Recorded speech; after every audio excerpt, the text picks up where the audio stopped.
त्यो भेटघाट सकिएर म घर गएँ। भोलिपल्ट बिहान उठेर मैले हेरेँ, उज्यालो घाम लागेको दिन थियो। मेरो घरमा मेरो आमाको, स्वर्गीय आमाको तस्बिर पनि छ। मैले मेरो आमाको तस्बिरसँग कुराकानी गरेँ, किनकि कुराकानीका क्रममा बालनजीले मलाई मेरो रवि लामिछाने र बालन शाह बीचको वार्ता 5 मिनेटमा सकिएको हो। बाँकी त हामीले एकअर्कालाई चिन्नका लागि मात्र समय खर्च गरेका हौं। अब देशको हितलाई केन्द्रमा राखिन्छ नि, त्यतिखेर कुनै वार्ताको नाटक गरिरहनु पर्दैन। तर आफ्नो हितलाई राख्यो भने मात्र यो वार्ता हुने र भाँडिने। हामी दुवै यो देशको हितका लागि र जनताको चाहना अनुसार एकै ठाउँमा आएका थियौं, किन यसको विकल्प छैन। अब नेपालले यो गरिबी सहन सक्दैन, अब नेपालले यो विभेद सहन सक्दैन र पर्दैन। मधेसलाई गरिब बनाएको हिसाब हुन्छ, स्कुलमा खाना नहालेको हिसाब हुन्छ, चेलीबेटीहरूलाई बोक्सीका नाममा गाउँमा दिदीबहिनीहरूलाई हिसाब पिसाब खुवाएको हिसाब हुन्छ। हर चीजको हिसाब हुन्छ, एक एक हिसाब हुन्छ। रवि दाइ, रवि दाइ, अझै अझै रवि दाइ, रवि दाइ, रवि दाइ, जय घन्टी। उपस्थित आमा बुवा दाजुभाइ दिदीबहिनीहरू, लामो समयसम्म तपाईहरु माझ विभिन्न कार्यक्रममा म बोल्दै आएको छु, तर आज मलाई पहिलो पटक यस्तो महसुस भएको छ कि अब मैले बोल्नु पर्दैन। मेरो घरको कुनै भित्तामा, कुनै झोलामा संसारकै सबैभन्दा लामो टक शो चलाएर बोलेर आर्जन गरेको एउटा वर्ल्ड रेकर्ड छ। तर मलाई लाग्छ अब त्यसको पनि केही काम छैन, अब बोल्नु पर्दैन।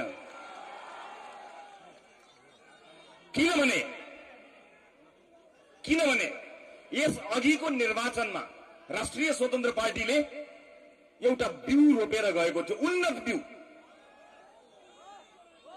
हामीलाई धेरैले भने मधेसमा त तपाईले भोट ल्याउनु भएन, मधेसमा त तपाईहरु लोकप्रिय हुनुहुन्न, मधेसका जनताले त तपाईलाई माया गर्दैनन् भनेर धेरैले भनेका थिए।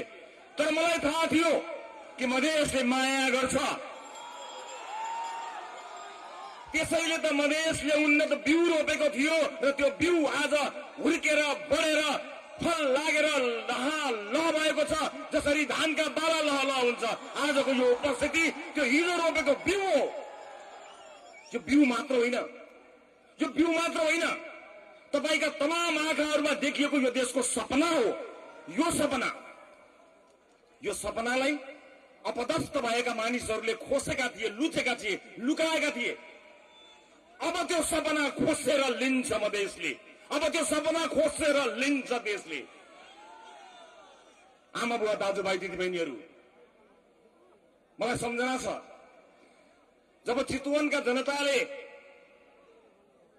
संसदकै सबैभन्दा धेरै भोट दिएर मलाई पठाएका थिए, मलाई छलछाम गरेर संसदबाट निकालियो।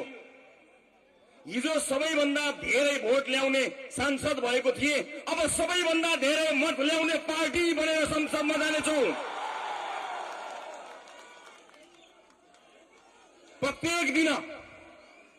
प्रत्येक दिन मेरो टाउकोमा लागेका मुद्दाहरूका कारण प्रत्येक दिन देशको कुनै न कुनै अदालतमा मैले उपस्थित हुनुपर्छ। भोलि पनि 3-4 अदालतमा ममाथि मुद्दा लागेका छन्। मलाई परवाह छैन, जनताको मुद्दा बोकेर हिँडेको मान्छे त्यस्ता मुद्दा लड्दै गरौला, जित्दै गरौला।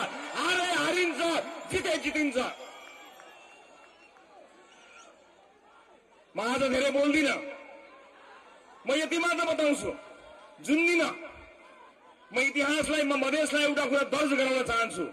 जुन दिन बालनजी र मेरो भेटघाट भयो, त्यो भेटघाट सकिएर म घर गएँ। भोलिपल्ट बिहान उठेर मैले हेरेँ, उज्यालो घाम लागेको दिन थियो। मेरो घरमा मेरो आमाको, स्वर्गीय आमाको तस्बिर पनि छ। मैले मेरो आमाको तस्बिरसँग कुराकानी गरेँ, किनकि कुराकानीका क्रममा बालनजीले मलाई मेरो सपना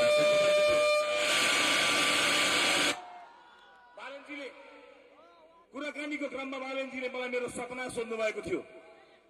मैले आफ्नो सपना बताएको थिएँ, उहाँले आफ्नो सपना बताउनु भएको थियो। हामीले एकअर्काको सपना साझा गरेका थियौं। भेट भएको 5 मिनेटमा नै हामीलाई थाहा थियो कि हामी सँगै हिँड्न सक्छौं। 5 मिनेटमा। तपाईलाई आज यति कुरा पनि बताइदिन्छु। म रवि लामिछाने र बालेन शाह बीचको वार्ता 5 मिनेटमा सकिएको हो। बाँकी त हामीले एकअर्कालाई चिन्नका लागि मात्र समय खर्च गरेका हौं। जब देशको हितलाई केन्द्रमा राखिन्छ नि त्यतिखेर कुनै वार्ताको नाटक गरिरहनु पर्दैन। तर आफ्नो हितलाई राख्यो भने मात्र यो वार्ता हुने र भाँडिने। हामी दुवै यो देशको हितका लागि र जनताको चाहना अनुसार एकै ठाउँमा आएका थियौं, किन यसको विकल्प छैन। अब नेपालले यो गरिबी सहन सक्दैन, अब नेपालले यो विभेद सहन सक्दैन र पर्दैन। र त्यस दिन बिहान जब मैले मेरो स्वर्गीय आमाको तस्बिरमा हेरेर मैले आमालाई भने, आमा बालनले देश बनाउँछ, बालनले हाम्रो सपना पूरा गर्छ। यो भनाइको साक्षी मेरो श्रीमती छिन्। मैले उनलाई अँगालो हालेर उनलाई पनि त्यही भने। मेरो आमासँग कुरा भयो र मैले आमालाई भने, आमा बालनले देश बनाउँछ। यो मेरो विश्वास हो। मलाई चिन्ता छैन। कुनै पनि दिन अपदस्थ भएको हेलिकप्टरबाट भागेको बच्चालाई गोली ठोकेर भागेको सरकारले लगाएको मुद्दाले, अपदस्थ भएको बच्चालाई टाउकोमा र छातीमा ताकेर गोली लगाएको सरकारले ममाथि लगाएको मुद्दाले मलाई कुनै पनि दिन जेल पुर्याउला। मलाई अब चिन्ता छैन, किनकि देशले बालक पाएको छ। त्यति मात्र होइन, बच्चालाई छाती र टाउकोमा गोली हानेको सरकारले मलाई गरेको अन्यायको कुनै हिसाब छैन। देशलाई र मधेसलाई गरेको हिसाब, त्यो अन्यायको हिसाब अब चाहिँ लिने हो। अब त्यो हिसाब हामी लिनेछौं। मलाई कुनै परवाह छैन।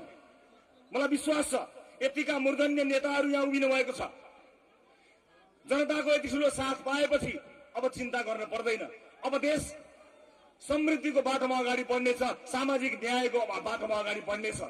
उपस्थित आमा बुवा दाजुभाइ दिदीबहिनीहरू, मलाई धेरै अगाडि भन्नुहुन्थ्यो कसैले कि तपाईँ मधेस त्यति आउनुहुन्न, मधेसमा तपाईँहरूको त्यति धेरै संगठन राम्रो छैन, मधेसमा तपाईँहरूको उपस्थिति कम छ भनेर धेरैले भन्नुहुन्थ्यो। उहाँहरू सबैलाई म एउटै जवाफ दिन चाहन्छु, मधेसमा धेर आई बर दुरुस्त आई। समान दाजुभाइ दिदीबहिनीहरूलाई म यहाँबाट के आश्वस्त गराउन चाहन्छु, के विश्वस्त गराउन चाहन्छु भने म उनीहरूको आलोचना गर्न आएको होइन, म उनीहरूको आलोचना गर्न पनि चाहन्न। जसलाई जनताले लखेटेर भगाए तिनको आलोचना गरिरहनु आवश्यक छैन।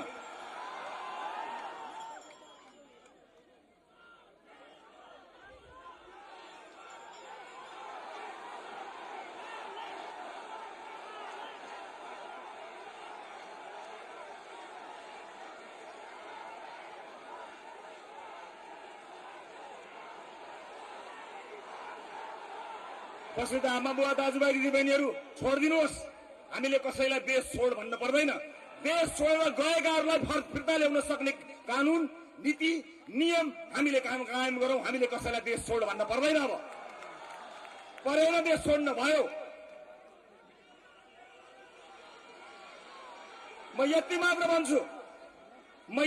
भन्छु, हिजोका दिनमा विरोधीहरूलाई छान्दै सखाप पार्न खोज्ने र यो देशको सपनालाई, इतिहासलाई बदल्न खोज्ने मानिसहरूलाई म यति भन्न चाहन्छु, हामी इतिहास पढ्ने मान्छे होइनौं, हामी इतिहास लेख्ने मान्छे हौं।